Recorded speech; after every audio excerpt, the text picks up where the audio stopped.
Hi, I'm Mark Finkelpearl, and this is Geoffrey Himes, and it's our very first podcast, Hard Rain and Pink Cadillacs. Jeff, why do you think this is a great title for the show? Because I think it describes the kind of music we're going to be talking about in the hopefully months and years ahead. Um, you know, Hard Rain sort of conjures up that dark, prophetic side of rock and roll. Bob Dylan's Hard Rain's Gonna Fall, John Fogerty's Have You Ever Seen the Rain, Prince's Purple Rain. But also, there's another side of rock and roll, this sort of pleasurable, joyful side of the Elvis Presley or Bruce Springsteen or Aretha Franklin riding down that road in their pink Cadillac. So this sort of covers the waterfront. Um, but I think what we want to do here is a different kind of podcast. We don't want to do celebrity gossip. We really want to keep the music in the foreground. We'll talk about other things, the context for the music, but we really want to talk about how the music was made, why it affects us the way it does, and what it means for the rest of the music we listen to. And we're starting out with a fantastic first guest. Kevin Gordon is a preeminent American songwriter in the Americana genre. You and I recently had the pleasure of seeing him live at Hank Dietl's Tavern in Rockville, Maryland. Tell us why Kevin is so important. Yeah, he's been one of my favorite singer-songwriter rock and rollers for decades now. He was born in Louisiana, North Louisiana, and he has that Southern storytelling gene, and he constructs these eccentric characters and these stories of race and sex and money and uh, angst, and he puts it all to the sort of swampy rockabilly beat that sort of comes out of that northern Louisiana locale. And he's he studied poetry in Iowa, where he gained that sort of mastery of the language he has. But he's lived in Nashville for several decades now, and he's really devoted himself to the songwriting side of things. And he's had songs recorded by Lucinda Williams, Levon Helm, Keith Richards, Irma Thomas, um, Todd Snyder, and that's just an indication of his reputation within the industry. But it's really his own recordings that serve him best, I think.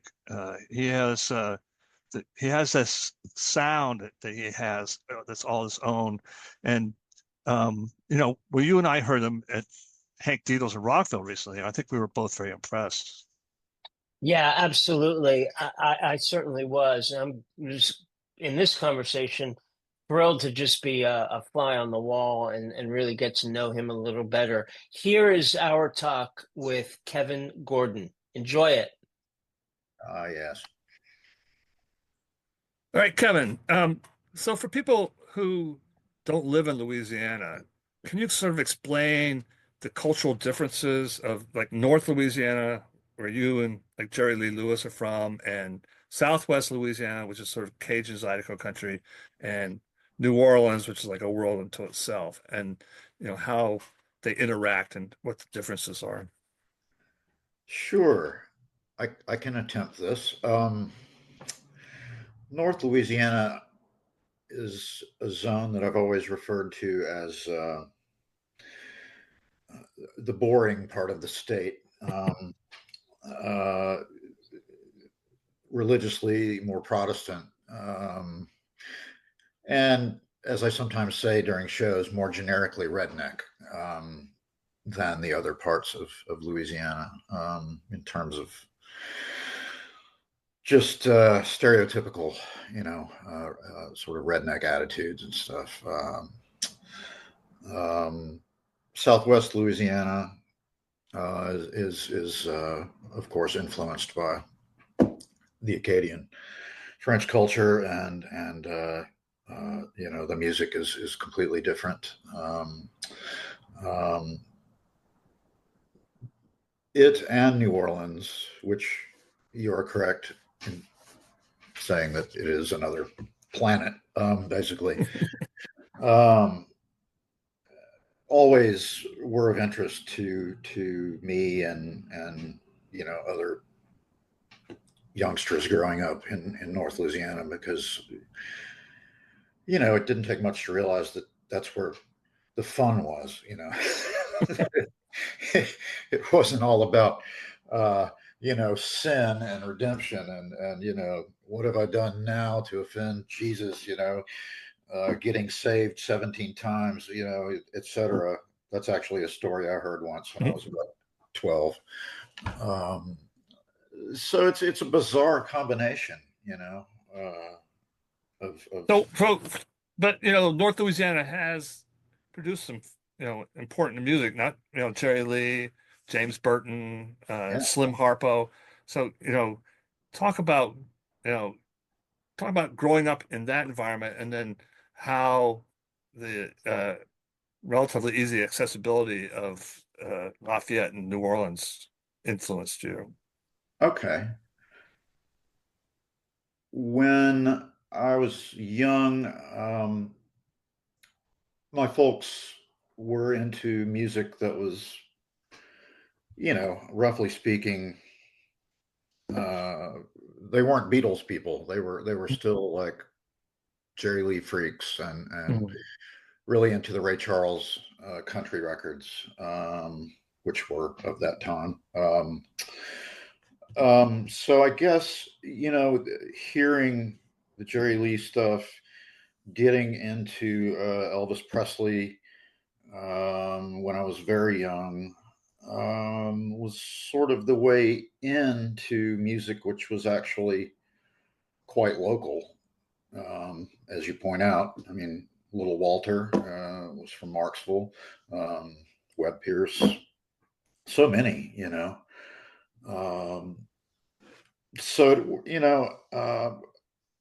I just, I always thought that South Louisiana and New Orleans, of course, did such a better job at promoting or acknowledging the existence of the wonderful things that they have in their Hmm. culture, and I mean, I love where I'm from, but um, I got to say that that's not one of the high points. Now, once I left there and Right. and uh, you know, moved to Iowa, then to Nashville. There were some valiant souls who were putting on festivals in Monroe and things like that, um, which brought to which made for some very interesting interactions.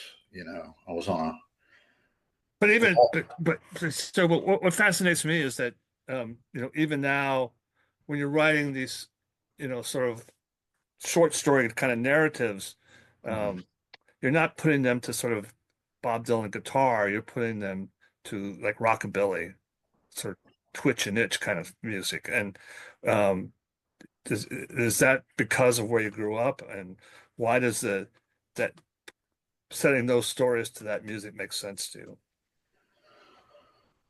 I suppose ultimately it's kind of a selfish thing. Sometimes I say that when I write a song, I try to, you know, put everything I love into it. Um, so I've always been drawn to, those rhythms, I guess. It makes for a ball of confusion, certainly. Uh, you know, having studied poetry and still reading poetry um, actively, being attracted to the sound of language. It's not something that you always think of, laying poetic language over, John Lee Hooker groove or something. Uh, but for some reason, it always made sense to me. I guess Colfax would be the exception. Uh, the first time I tried to write that song, the groove was kind of a North Mississippi hill country blues groove, very heavy 2/4 kind of feel. Mhm. but that seemed to demand too much of a melodramatic ending, you know. Mm-hmm. So when I came back to it, um, I did sort of, well, I didn't really take it directly from Dylan, but I took it, you know, from a couple of friends of mine here in town who had recently written longer songs like that, Mm-hmm. Mm-hmm. and just, you know, just straighten it out. Just, you know, 4/4 time. It's Right. going to be all right. Just, you know, say what needs to be said, and there it Right. is. So for listeners who don't recognize the title, Colfax is like a 10-minute song that Kevin wrote and um, in many ways best known for about an actual incident when he was in a middle school marching band and all the sort of comic uh, aspects of that, and then their sort of fateful encounter with the Ku Klux Klan in Colfax, Louisiana. But it seems to me, it's also, like a lot of people who leave their where they grew up, um, like James Joyce, you know, you leave the place and then you end up writing about it for the rest of your life, and can you explain why that happens? What is it about being removed from it that gives you a useful perspective on it? I didn't realize um, what a strange place I came from until I left it, until I moved to Iowa.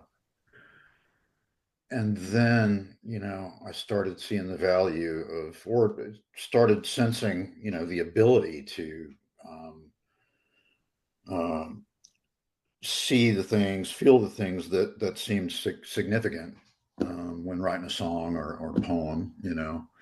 Um, and I suppose when I moved to Nashville, that's, you know, I also kept writing songs about people I knew in Iowa, as well as Louisiana.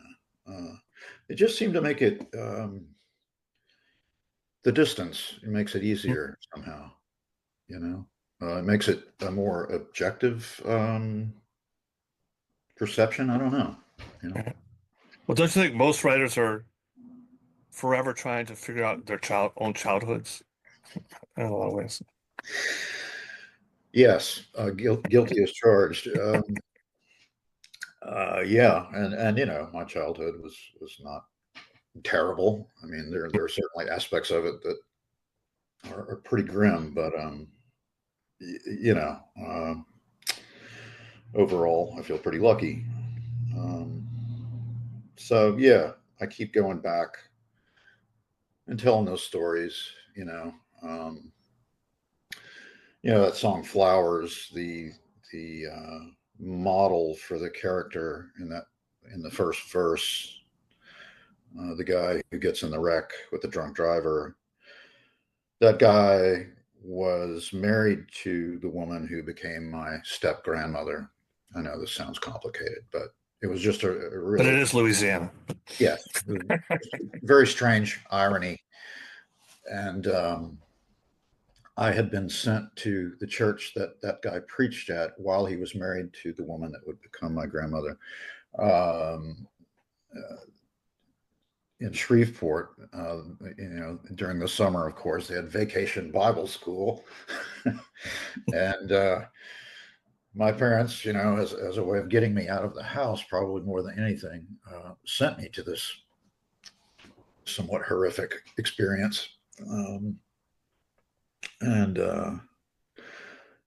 that my grandmother was standing by me when we were, you know, when you went to the graduation class or whatever, and you were supposed to get baptized, and they had a, you know, the pool behind the altar and all that.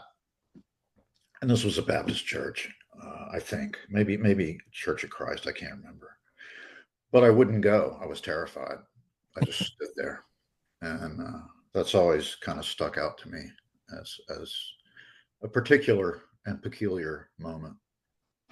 So, um, Mark and I saw you um, at Hank Diedel's in Rockville a few months ago, Mhm. and uh, one of the things that sort of struck me, of course, is that even though you were playing with a trio and you know had that sort of rockabilly feel we just were talking about, is that you really make sure that the words were heard. And how do you make sure? Because I know a lot of uh, bands that I really love, like the Drive-By Truckers, for example, have great lyrics, but in concert you can't hear them because they're just like roaring on the guitars. And how do you find that balance? Um, for me personally, I guess it's just something that it's something that developed over time, just playing live for so long.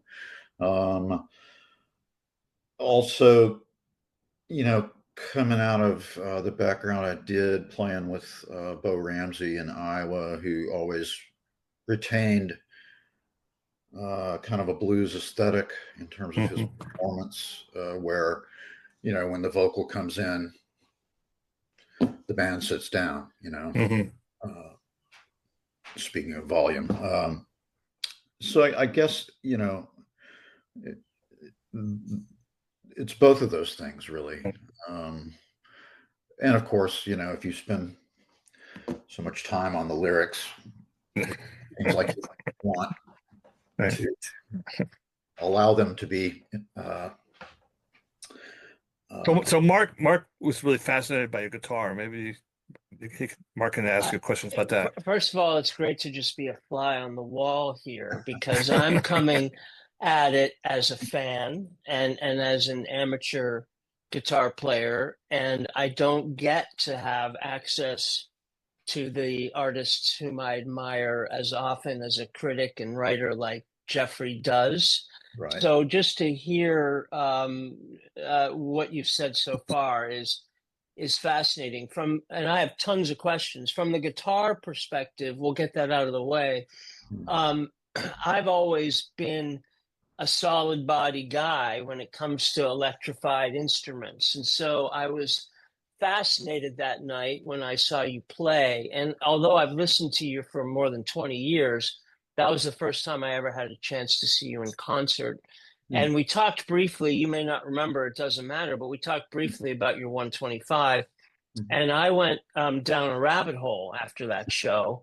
And I actually went to I found one at my local used guitar store about 20 minutes from my home, and I talked him into Hey, selling it to me.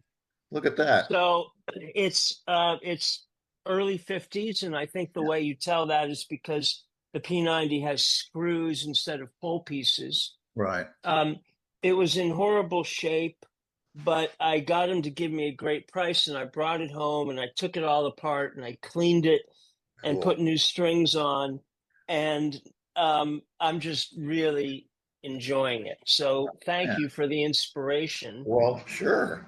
Yeah, they're And great guitars. they really are. I mean, it's just taken me long enough. Took that night to for me to really sit up and pay attention. But now that I tell me about your relationship to it. I mean, it's known that the Gibson 125 is known as a journeyman guitar. It wasn't a high end model when they came out in the 50s. You have a very distinct story about how you came across the one that you play, and it's become, for most people who know you, your main axe. I mean, you play other guitars, but you really have identified yourself with that guitar. How come?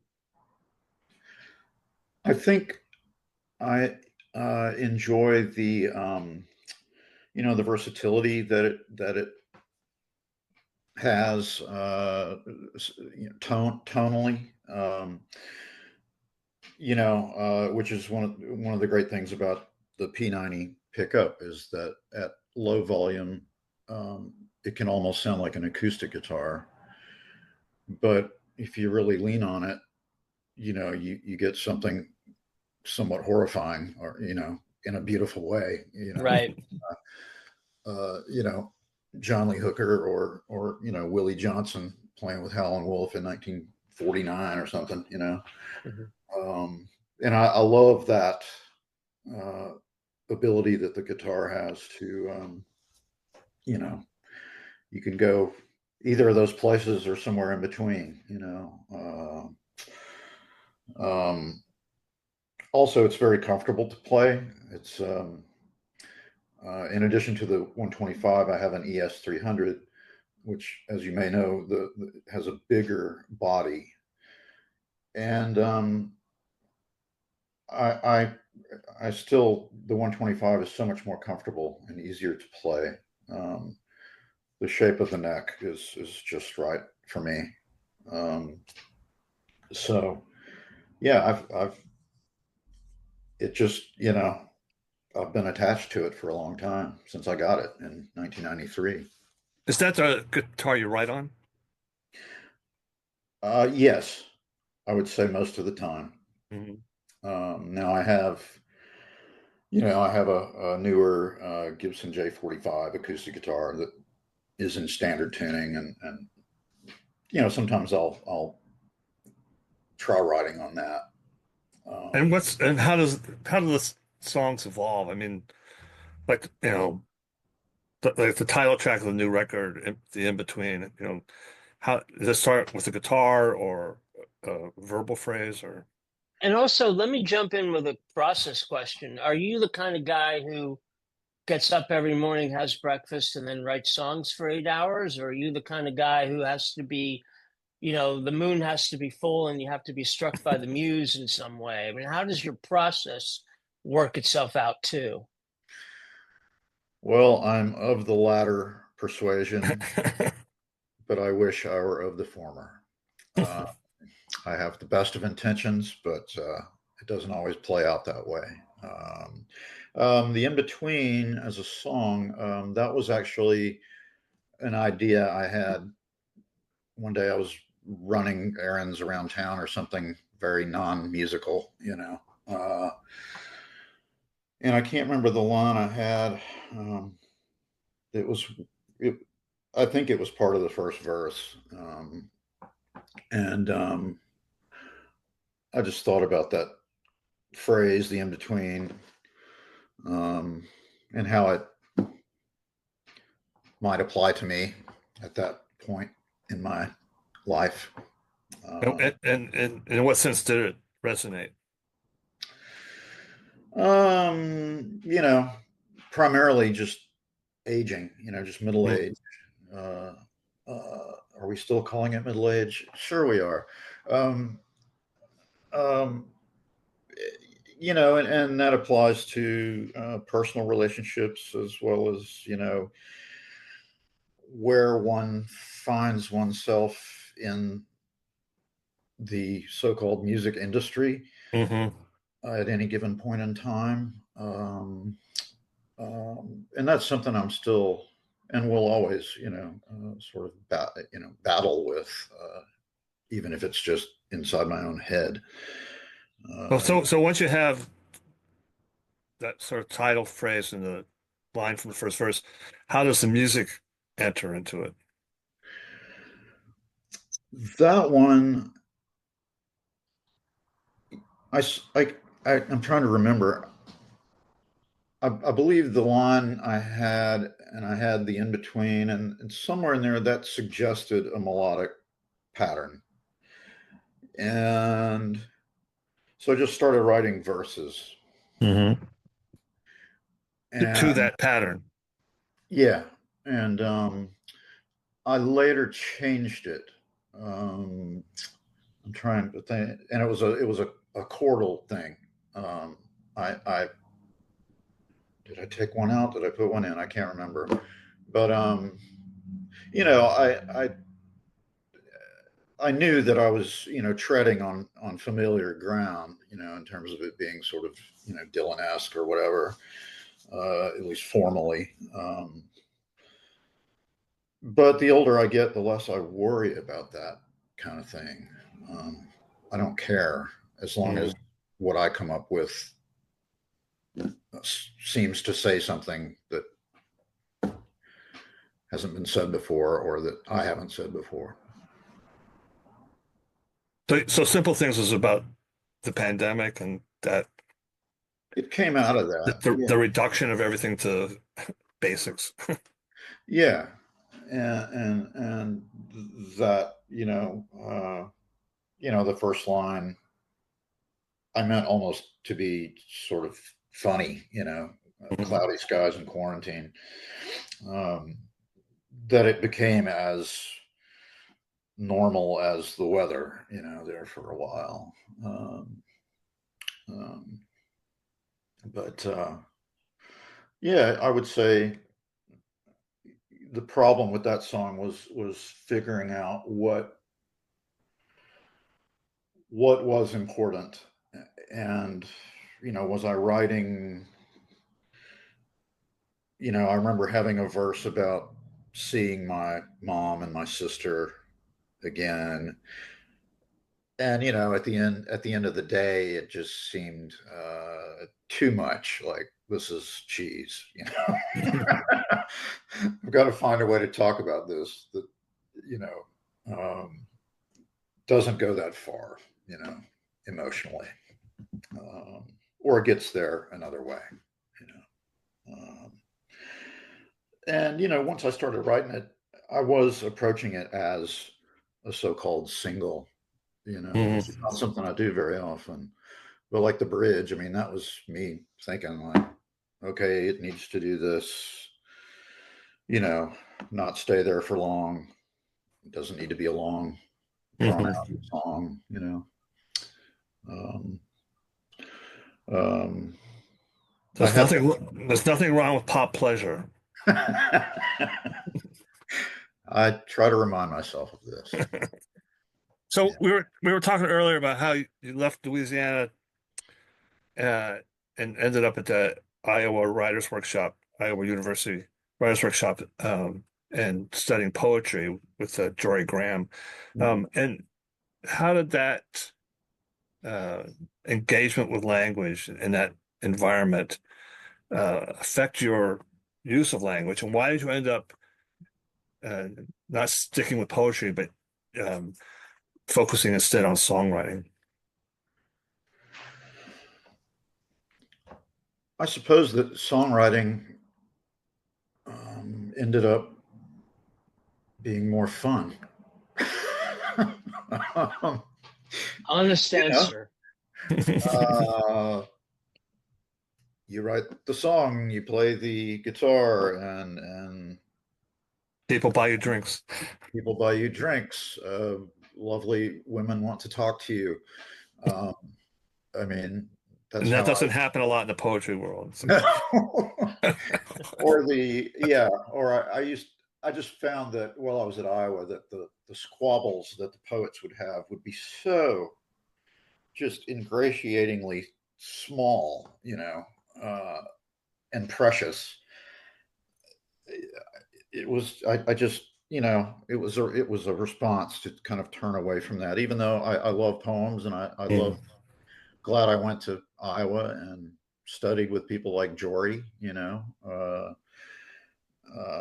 it's like that old joke. Why are literary politics so dirty? Because the stakes are so low. Kevin, how did your time in Iowa elevate your process, your lyrical process? Good question. I think when I went to Iowa, you as a student, you were allowed to take yourself seriously. It was suggested that you do so for at least part of the time. But all the while, people like Jory are saying, or Gerald Stern said this one thing one time. Well, kid, sounds like you need to either fall in love or fall out of love, and, wanting to create some sort of, drama that you could write off of, I was never quite that deliberate about it, I don't think. But so just seeing, being in a room with 20 other people that were really dialed in as far as wanting to be better writers, and were often so much better readers and than I was. especially when I first got there. It gave me kind of the allowance to go ahead and, write those songs. And when I started with Bo Ramsey, that's when I started writing songs that I guess would be in the same ballpark as what I'm doing now. So we should explain to listeners that so Greg Brown is sort of the, Bob Dylan of Iowa. A great songwriter, a great singer. And Bo Ramsey was his guitarist for many years, and sort of sidekick for many years. And then Bo and Kevin collaborated for a while. Is that accurate? Yeah, Bo played with Greg and produced several of those records. And then you guys were in a band together. Is that right? Yeah, I started going down. I guess this was the point in time where there were, weekly blues jams at some of the bars in town and on Monday nights. And I started going down there because I had my guitar, but I wasn't playing out. I had a turntable, and I was learning, Freddie King stuff and things like that, Eddie Cochran stuff off of records. And so I started going to these blues jams, and I would just get up and sing. Sometimes I would play. But one night, Ramsey was in the backing band. He was just kind of sitting in. And he called me a day or two later.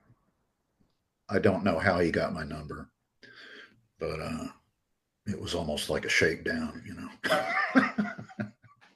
What did he say when he called? Well, I guess I'm being somewhat facetious, but he just said that he was thinking about putting a new band together, and he wanted to, get to know me a little more and do some playing informally and see if it made sense. And it did. I mean, I really needed a mentor at that time. And he was great for that. When we first started playing together, I was the guy carrying my effects pedals. Not that I had a lot. I think I had two in my arms with my cables and putting them in the van. Right. And it took somebody like him going, dude, go to the Salvation Army store, get an old briefcase, get an old suitcase, please. Yeah. So how did you end up in Nashville after school, after Iowa? And let me add to that. Was there ever any question of, well, maybe I'll go to Los Angeles, or maybe I'll go to Austin, or was it always, I'm going to Nashville? Well, Nashville was the most palatable of the choices, I guess, primarily because I already knew other musicians who lived here, who were from Iowa.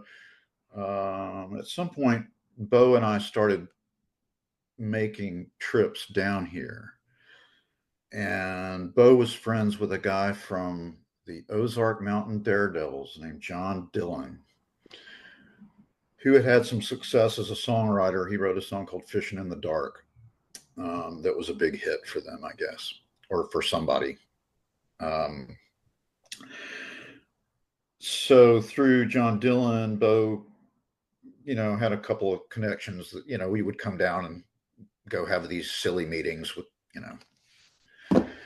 one guy had managed Dwight Yoakam at one point. But one guy was from North Louisiana and ended up giving me my first publishing deal after I moved here. Mike Robertson, who was primarily a manager at that point, managing, I guess, what would have been called somewhat left of center artists for the country market, Leroy Parnell, Marty Brown, and Pam Tillis. And he thought that I was going to write, a song for one of those people. And gee, I really wish I had, but it also turned out to be, maybe the worst creative year of my life. And it was an identity thing. It was just me trying to figure out, where do I fit in this place? Well, tell a story about Deuce and a Quarter and how that ended up on the Sonny Burgess record.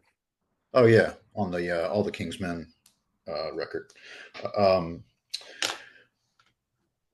After I had recorded what would be the first record on Shawnee, Cadillac Jack's #1 Son, I was still writing songs fairly often with my friend Gwyl Owen.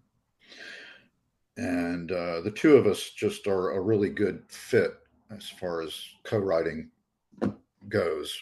I don't do a lot of it, mainly because I don't feel like I'm very good at it. I'm really good about bringing in an idea, maybe a verse and a chorus. But after that, I'm not always sure where to go. So Gwyl and I were kind of on a roll, and I remember we had written four songs, and had gotten to know the guy that was managing both Sonny Burgess and Scotty Moore and DJ Fontana at the time. And he asked if I had any songs. And I said, well, I've just got these four, but honestly, I don't think. He told me a bit about what he was working on. And this was after Sonny had cut Fast Train. So I just sent him a cassette with apologies. I recorded solo acoustic guitar demos, a beat up SM58 through the analog delay pedal that I still use on my pedal board today into a cassette deck. And it was Promise Road, Great Southern, Deuce and a Quarter, and maybe Pueblo Dog. And the next thing I know, I hear from this manager, Dan Griffin was his name. Yeah. And he was one of those guys, you take everything he says with a pound of salt, Well, I've just been riding around Manhattan with Keith. We've been listening to your demo, and just horrified, and we want to record Deuce and a Quarter, and what are you going to say, Great, so that was very exciting. The session was to take place, I think, a couple of months later, summer of '96, at Levon's studio in New York. And so the question was, for those 2 months, is everyone who's going to be on this recording, are they actually going to show up and be in any sort of conscious state to make a good recording, and the next thing I knew, Gwyl and I got a call from our photographer friend, Jim Harrington, who, we didn't know this, but he had been hired to shoot still photos of that session. So we found out at like 4 a.m. that they had actually recorded the song. And to put a fine point on it for viewers, we're talking about Keith Richards and Levon Helm. Yeah, and most of the other members of the band at that time. Mm-hmm. There's still some argument about who played drums.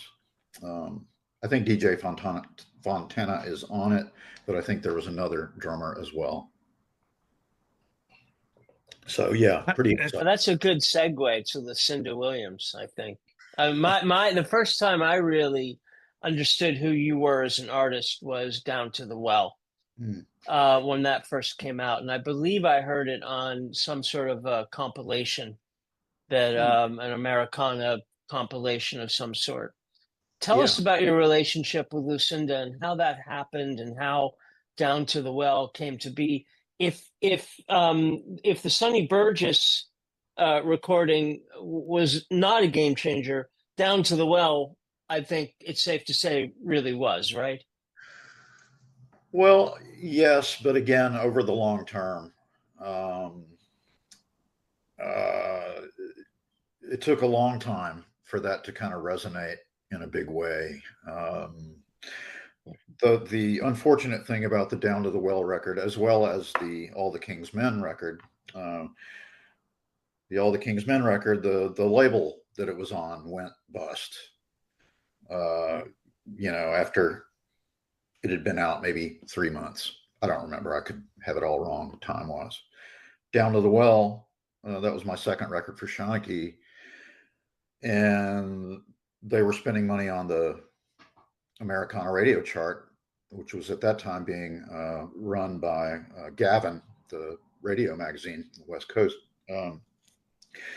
Well, they made the decision all of a sudden to drop the chart as my record was climbing. So,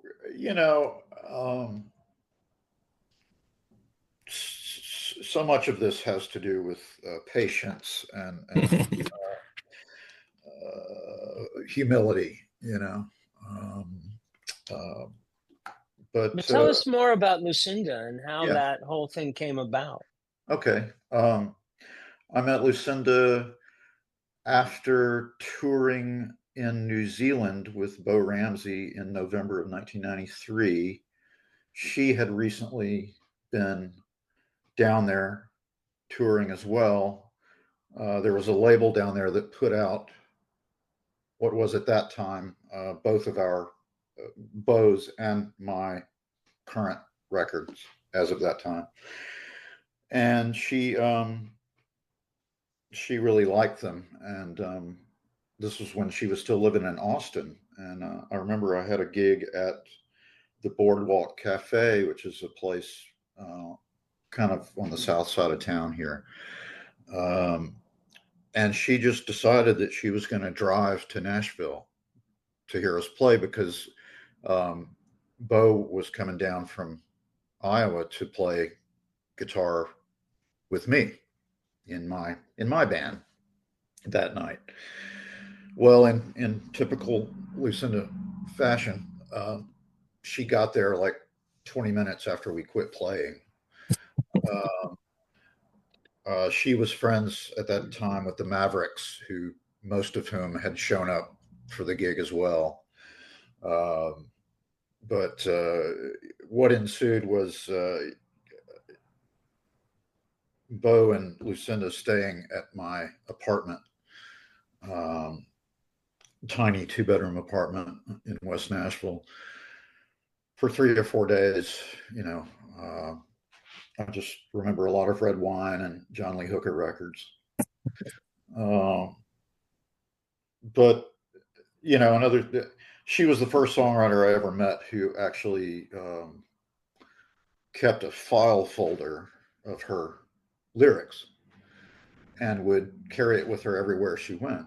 And one night in my kitchen, we decided to, we were just sitting around trading songs, and she had her file folder out and started pulling out lyrics and started playing what would end up being, some of the songs off the Car Wheels record. Yeah. Wow. So it was a pretty powerful encounter. Yeah. Wow. So, and she's back in town here now. I don't see her very often, but yeah. Down to the Well was a couple of years after that then, right? Or was that at the same time as she was getting ready to do Car Wheels? Car Wheels came out in 98, I remember. Right. This would have been in 94, I guess. Oh, wow. Yeah, that's great. And we didn't cut Down to the Well until 1999, fall of 99.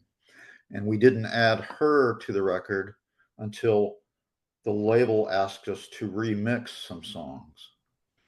And Ramsey was one of the producers on that record, and he suggested calling Lucinda, who had moved to Nashville by that point, the first time, and asked her to come sing on it. And she happened to be available and came over to a friend of mine's studio, and we did it. So That's great. What a great track. It's you know, I'm a classic at this point. Thank you. Wow. Thanks a lot. Wow, it's true. So, you know, one thing that has always struck me about your writing is that not every song, but there are certain songs that, like Colfax and GTO and Marion, and that where race becomes part of the story. It's not a slogan song about race, but it's just that it's an acknowledgement that race is a factor in a lot of American stories, which not a lot of people do. And you know, there's a lot of people who write, you know, that racism is bad, but to like weave it into a narrative is still fairly unusual. We've all heard sort of clumsy songs about race, you know, and you know, what makes you know, how can you write about it and not sound foolish, I guess. Well, it's a daily battle. It's so easy to get it wrong, you know. My best friend in kindergarten was named Marvin Washington, and he was black. And when you're 5, I guess the information you're receiving about race is well, I don't know, mixed, I guess. But I just remember we were really tight at school, you know. Because he was black, though, he never got invited to my house, and I never went to his house. So you know, there's always been that tension that I acknowledge, you know, and you know, obviously Minifield was a heroic figure for me. That's the band director in Colfax. Yes.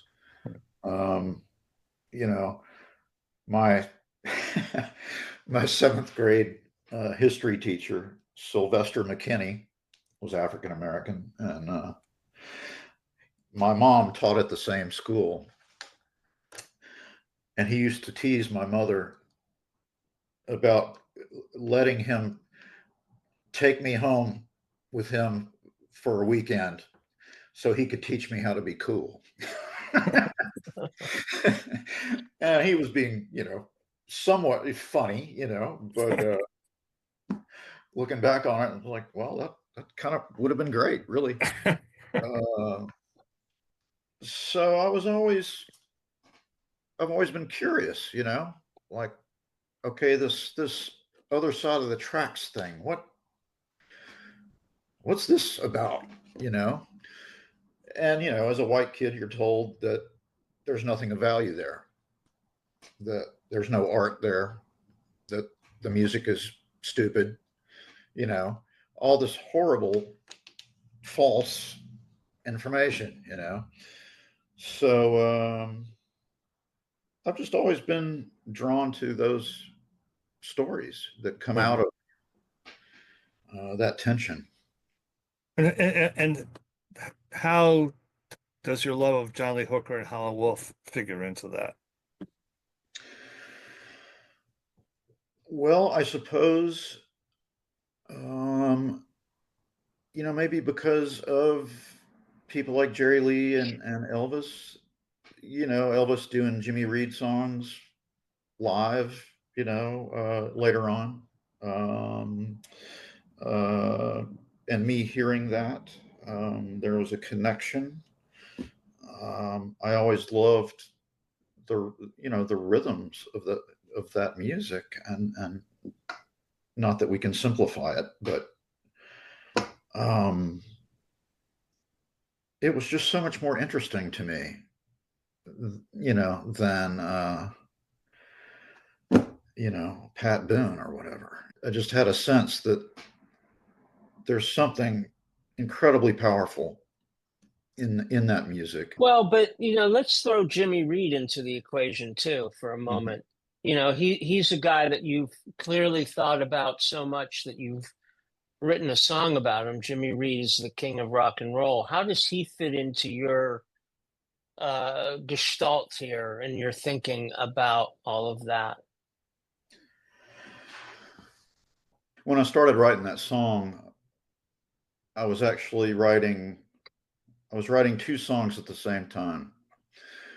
One was about Jimmy Reed, like on the page, his name in there.